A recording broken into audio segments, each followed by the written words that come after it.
Hey guys, welcome back to another YouTube video with Bobby FPS.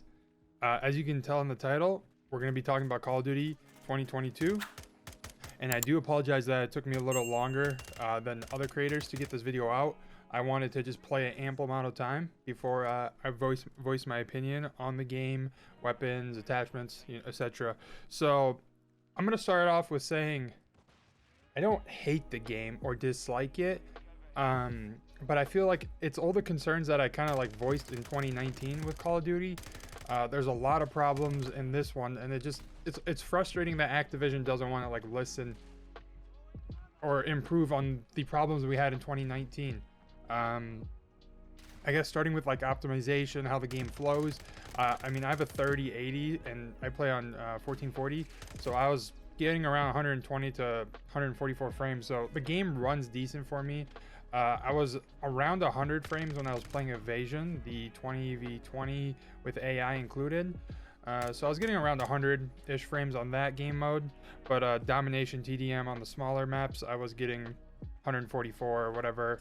So the game runs smooth. So I don't really have a lot of feedback on that part. The maps are actually, they have a lot of replayability, which is something I feel like in 2019 the maps just lacked. Like I didn't want to play the map. I would just back out. So far the maps that we've been playing, like the paintball map or whatever you want to call it, with the main building with the forest, I really like that map. Farm, I think it's Farm 18, Farm 19. I really like that map. The flow is decent. I would say it's flow decent. You know, if you've ever played it's Call of Duty. So there's the, 3 lanes. You push left, middle, or right. You die, spawn, rinse, and repeat. But yeah, I really can't say much about that. I like the maps. Hopefully there's going to be Terminal, Rust, and all the other leaks that they've confirmed. Not 100% sure. But hopefully they're going to be bringing back some good maps from, what was it, Modern Warfare 2 or Modern Warfare 3. So I could definitely use some of those maps again because they played really well and I really liked playing them. Let's talk about the gun inspections. I was actually very impressed. If you used any of them and you click I don't know what it is on a controller. There's a lot of detail there, especially with the Glock. They hit the back of the slide to when you check if there's a round in the chamber. I thought that was very cool. Little details like that. Regarding gun attachments and the leveling tree, I actually don't hate it. I think it's gonna help with like people that are busier now, who aren't able to grind whatever 500 kills per weapon. I think it's really nice that you're just able to unlock the attachments just by using it, and therefore it just unlocks all the other guns attachments as well. I think that's pretty nifty. Hopefully with more weapons it'll work even more effectively, but yeah, I really can't complain too much on that aspect. The Hurricane is busted. It's really fun to use. So if you do have the chance to do that, it is through the M4 receiver. Just keep using that gun and then eventually you'll be able to unlock it. Or no, it's the Recon. It's the Recon, excuse me. You just need to level up the M4 first, then the Recon, and then from the Recon you're able to get the Hurricane. But yeah, let's talk about the cons, and there's going to be a lot of them. Spawns. I don't know who's making these fucking spawns, because I believe it's worse than 2019. I'm spawning, getting shot in the back, to my right, and to my fucking left. Like, it's so frustrating that like I've just become numb to it, that I don't understand what these spawns are. Like, I'm gonna have a stroke just talking about them right now. I can't believe we're still dealing with this. They're horrible, absolutely horrible. I don't understand. Another thing that I really don't like is the dark spots. There's too much, and I feel like a lot of other creators have kind of talked about this, but there's just too many dark spots. It's so hard to see. Add that on with your muzzle flash. I can't. I lose people when I'm shooting at them, and then they just wither away, and then they shit on me.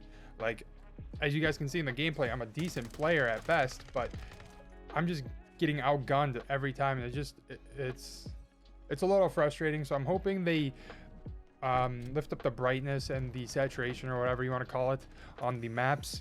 I definitely think it's a little frustrating even for like the casual player. Talking about that as well, Muzzle flash is way too high. Even with like a suppressor on, I can't see a goddamn thing like what I'm shooting at. I just don't understand like what's going on here. I'm shooting at someone and I can't see anything. I think I've never really had a problem with that in any other Call of Duty. I don't understand why there's so much muzzle flash, and the visual recoil. I don't understand why there's so much visual recoil on a fight of when you're using the Hurricane. It's a 5.7 round. It's a 5.7 by what is it, 2.8 round. There should be no muzzle flash. No, I can understand on the M4s, whatever 5.56 variants, that there's a little bit more. But when I'm shooting a pistol cartridge, there should not be that much muzzle flash. I mean, I just don't understand the whole aspect of that. Footsteps are way too loud. I bet if you've played the game, there are people that are mounted up and they're just waiting for you because they can hear you from a click away. So that's frustrating, and I just don't play like that. I like to W key, but maybe that's what I need to change, is just playing more passive. Or yeah, another thing is time to kill. I think time to kill, I'll get used to it just like in any other Call of Duty, but it is extremely fast. There's no like cool place to be made when you're getting shot. You can, you know, turn around and potentially win that gunfight. It is, as soon as someone sees you, you are dead. There is no time to, there's no reaction time. So there's a lot more ADSing around corners, a lot more sitting in corners and just listening for footsteps. I just don't understand when I die, when I listen to the kill cam, I can hear myself a mile away, but then when I'm trying to kill someone else, I can barely hear them. So I don't know if like the footsteps are amplified in the kill cam, but yeah, that's just frustrating to me. Spawns are awful. I've already mentioned that. So yeah, that is how I feel on Call of Duty 2022. If you haven't bought it already, like I have, I would just wait until the open beta. That it will be Saturday. What is that? September 24th at noon CST time, Central Time, and then you'll be able to play it for yourself and determine. But if you haven't bought it, I would just wait. I am a content creator, so you know, playing the newest Call of Duties, games like that is just part of it. But if financially you just don't know if it's worth it, you know, you already waited this long, just wait until tomorrow and you can determine it by playing while it's free. But yeah, I'll keep you guys up to date with more Call of Duty 2022 stuff. And yeah, thank you guys so much for watching, and I'll see you guys in the next video.